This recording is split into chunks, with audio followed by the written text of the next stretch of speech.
Good evening and welcome to Poland Daily. I'm Nicholas Richardson and this is the news. Day 176 of the Russian invasion of Ukraine. At least 12 people were killed and 21 injured as a result of Russian missile attacks last night and this morning on Kharkiv and Krasnograd in the Kharkiv region. The Ukrainian armed forces warned of provocations in Russian-occupied Melitopol in southeastern Ukraine. This was the most tragic day for Kharkiv since the beginning of the war. At night and in the morning, the Russians shelled the city. They destroyed a tram depot, a community centre and 2 dormitories. This 2-storey dormitory was home to over 30 hearing-impaired people, the elderly and children. They were killed and wounded, but we also pulled out the living from under the rubble. As a result of the gunfire, at least a dozen people were killed and many injured, including children. The rescue operation and the search for the missing continues. There may be 5 more people under the rubble. At least 2 children were killed. This time it is the greatest loss of life since the beginning of the war. Mourning will be announced tomorrow in town. The goal of the Russians is to destabilize and break the spirit of the inhabitants. Once again, missiles also fell on Mykolaiv and its surroundings. The fire station burned down. The Russian Ministry of Defense wrote on its official website that military personnel are stationed in the kindergarten and that there are artillery positions and ammunition depots. This means that the Russian terrorists are preparing to attack the kindergarten. 10 people work here at the moment. We come to work even though there are no children now. We maintain order. At the beginning of the war, we accepted refugees, but they have already left. The production of bulletproof vests started in Lviv for children who will be evacuated from the war zone. We produce about 2,000 bulletproof vests daily. We have experience, a license and contacts with domestic and foreign suppliers. Since the beginning of the war, we moved our company from Kharkiv to Lviv. We have already produced and delivered to the military over 80,000 vests. In connection with today's visit to Lviv by Turkish President Recep Erdogan and United Nations Secretary General Antonio Guterres, Russia is spreading lies that today or tomorrow Ukrainian forces will attack the Zaporizhzhia nuclear power plant and then blame Russia for it. Only absolute transparency and control of the situation in and around the Zaporizhzhia nuclear power plant can guarantee the Ukrainian state, the international community and the International Atomic Energy Agency a gradual return to normal nuclear safety. The Russian army must withdraw from the power plant and all adjacent areas and remove military equipment from the station. This should happen without any conditions and as soon as possible. Ukrainian intelligence reports that the Russians are bringing large amounts of equipment and ammunition to the border with Ukraine, and 3 Russian planes armed with Kinzhal hypersonic missiles have been transferred to the Kaliningrad Oblast. Today in Lviv, the President of Ukraine, Volodymyr Zelensky, welcomed the President of Turkey, Recep Erdogan, and the Secretary General of the United Nations, Antonio Guterres. The talks focused on the tense situation around the Zaporizhzhia nuclear power plant, which is occupied by the Russian army. Political methods to persuade Russia to negotiate were also discussed. Ukraine and Russia accuse each other of shelling the Zaporizhzhia power plant area. Any damage to the plant is a threat to international security.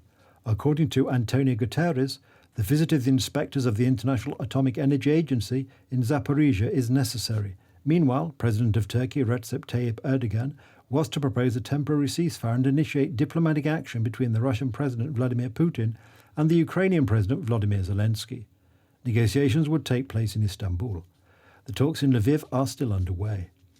The danger of radioactive contamination is just one of the threats Ukraine is contending with. Without international support, Kiev has no chance of an unequal fight with Moscow. So Ukraine's President Volodymyr Zelensky yesterday asked the governments of Latin America to stop trading with Russian companies. To date, in this region, only the Bahamas and the Caribbean have imposed sanctions on Russia. I want you to join the sanctions policy of the United States and Canada so that they have a greater impact on the Russian economy.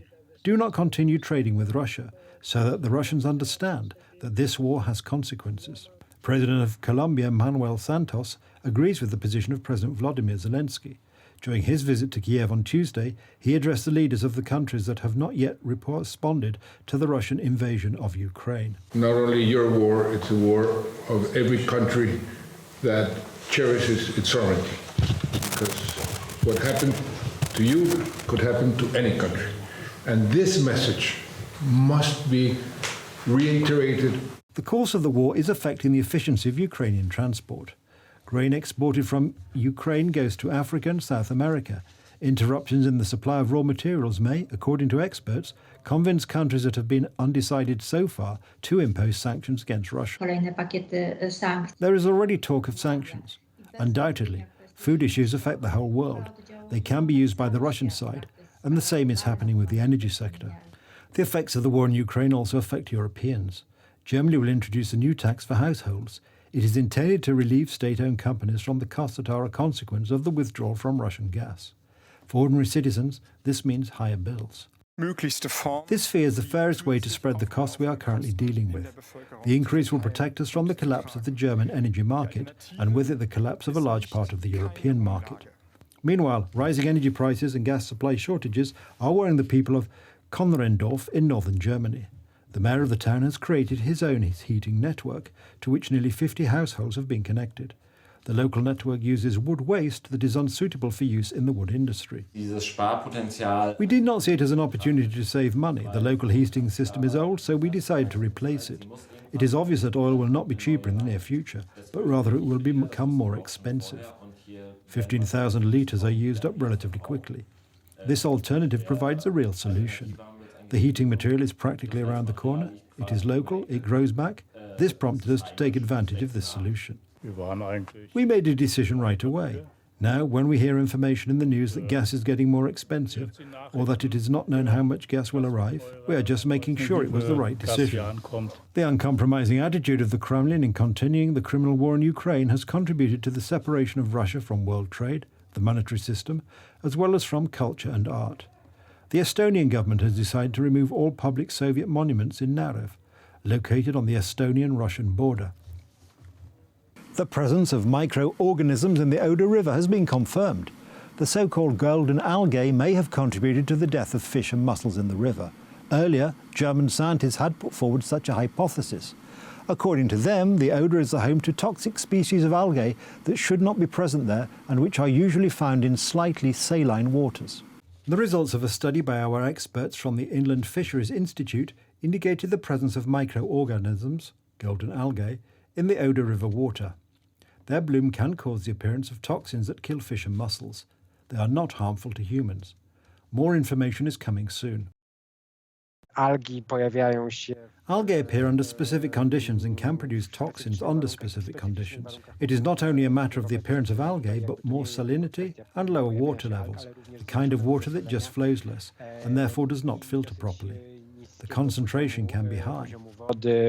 Civic Platform MP Piotr Borysz informed about the huge amounts of salt water that was to be delivered to the Oder River from the Zelezhny Most reservoir of KGHM hydrotechnical plant.